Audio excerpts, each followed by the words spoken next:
Assalamualaikum warahmatullahi wabarakatuh. Anak-anak, kegiatan pembelajaran kita masih pada bab peluang. Kali ini kita akan mempelajari tentang ruang sampel, ya.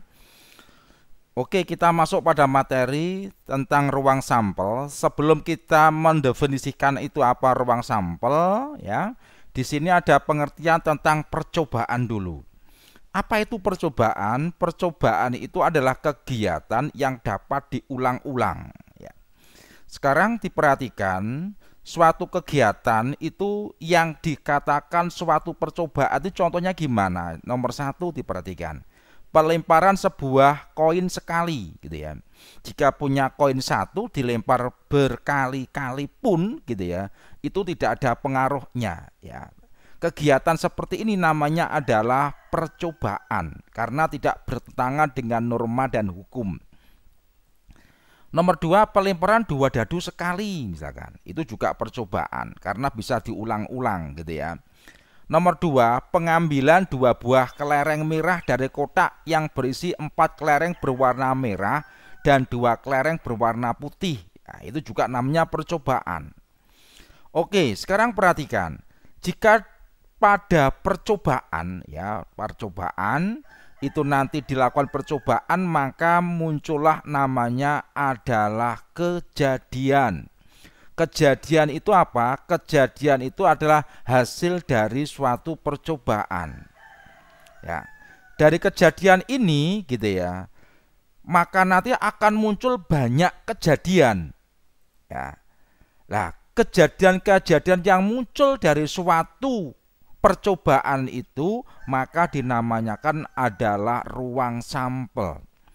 Jadi ruang sampel itu apa? Ruang sampel itu adalah himpunan semua kejadian yang mungkin muncul dari suatu percobaan, ya. Sekarang kejadian itu merupakan bagian dari suatu ruang sampel, gitu ya. Kejadian itu adalah bagian dari ruang sampel. Oke, lebih jelasnya perhatikan. Sekarang contoh satu. Tentukan banyak titik sampel pada pelemparan sebuah koin sekali. Oke, sekarang di sini ada kegiatan melempar koin sebanyak sekali, yang ditanyakan adalah titik sampelnya. Sekarang kalau nanti kita melempar sebuah koin, gitu ya, sekali, koinnya satu, kemungkinan nanti munculnya adalah angka, ya, angka, sisi angka. Kemudian jika kita lempar lagi, kemungkinan nanti adalah muncul sisi gambar. Jika itu misalkan dilempar berkali-kali pun, maka kemungkinan nanti yang muncul adalah angka atau gambar. Nah, kejadian yang mungkin muncul ini, gitu ya, angka dan gambar itu, gitu, angka atau gambar ini, jika kita beri kurung kulawal, maka namanya adalah himpunan. Himpunan dari semua kejadian yang muncul dari suatu percobaan, maka dikatakan adalah ruang sampel. Simbolnya adalah S. Jadi S itu namanya ruang sampel. Anggotanya ini A dan G itu dinamakan adalah titik sampel. Jadi kalau begitu banyak titik sampelnya itu sama dengan 1, 2, ada 2.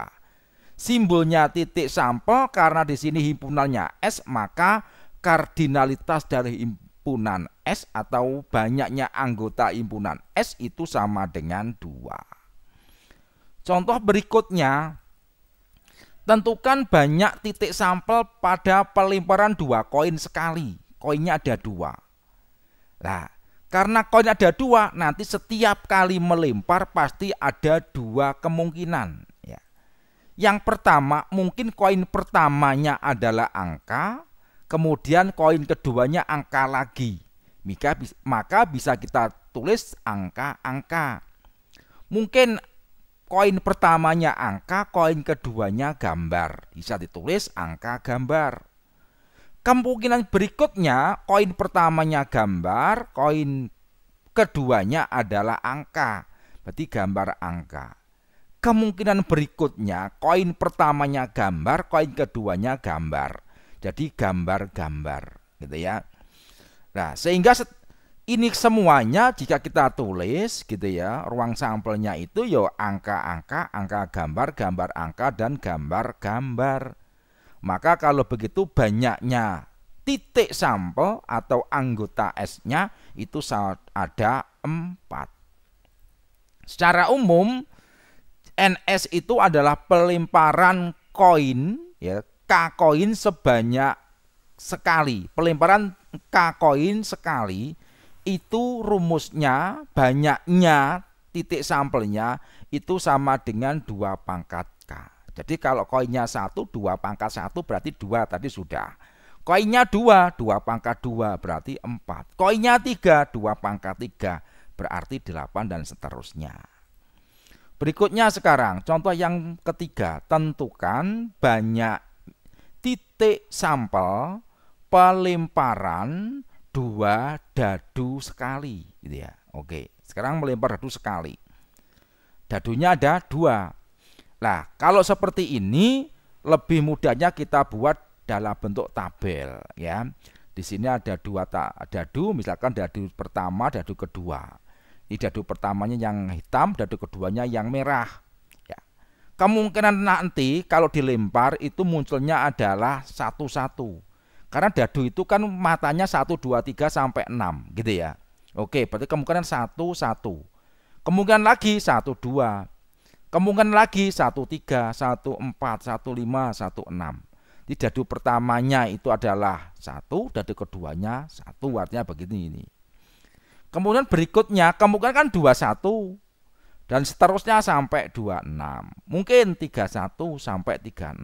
4-1, 4-6. Ya, 5-1, 5-6. 6-1, 6-6. Kemungkinan ini gitu ya. Dan ini nanti bisa kalian isi sendiri. Kalau begitu banyaknya semua ada berapa? Oh, pasti ada 6 kali 6, 36 gitu ya. Oke, berikutnya nomor 4. Dari sebuah kotak yang berisi 9 kelereng diambil 2 keler secara bersamaan. Tentukan banyak anggota ruang sampelnya. Oke, di sini yang ditanyakan banyaknya ya. Oke, kelerengnya ada 9, diambil 2. Oke. Ada 9 kelereng diambil 2, maka banyaknya anggota ruang sampel itu pakai kombinasi berarti 9 kombinasi 2 ya. Oke, berarti gimana? Kita menggunakan rumus berarti ini N ini K-nya R-nya ya, berarti 9 faktorial dibagi 2 faktorial kali 9 dikurangi 2 faktorial. Jadi 9 faktorial dibagi 2 faktorial kali 7 faktorial ya. 9 faktorialnya kita rubah dalam bentuk 7 faktorial. Kan 9 kali 8 kali 7 faktorial. Sama 7 faktorialnya kita sederhanakan. 8 dibagi 2, 4. Kalikan 9 berarti 36. Gitu ya. Oke, nomor 4. 2 dadu dilempar bersama. Tuliskan dalam bentuk himpunan kejadian berikut. A. Kejadian muncul hasil kali mata dadu 6. Yang berikutnya kejadian muncul jumlah 2 mata dadunya 5. Lah, mengerjakan soal seperti ini gitu ya. Yang pertama tadi A kejadian muncul hasil kali mata 2 dadu 6. Kita lebih mudahnya menggunakan tabel, kita buat tabel. Ah, ini tabelnya. Sekarang dari sini kita cari 2 dadu itu kan 1 sampai 6 matanya. Kalau dikalikan itu sama dengan 6. Berapa berarti? Kemungkinan ya yang ini gitu ya. 1 kali 6 kan 6. Jadi 2 kali 3, 6. 3 kali 2, 6. Terus kemudian 6 kali 1. Nah, ini adalah kemungkinannya itu. Sehingga kalau begitu kejadian muncul hasil kali 26 itu dia adalah ini. Kemudian yang berikutnya tadi gitu ya. Yang berikutnya tadi muncul mata dadu jumlah 5. Jumlah 5 itu berarti kan jumlah kan 5 kan gimana berarti? Ya 1 4 2 3 3 2 4 1. Jika kalian belum bisa ya bisa menggunakan tabel dulu gitu ya. Berarti kita cari 1 1 1 4 itu ya. Kemudian 2 3. Nah, ini. Terus 3 2. Terus 4 1. Nah, gitu ya. Oke, begitu caranya ya. Nah, itu bisa kalian coba sendiri Oke, kita lanjutkan pertemuan berikutnya untuk peluang. Terima kasih. Assalamualaikum.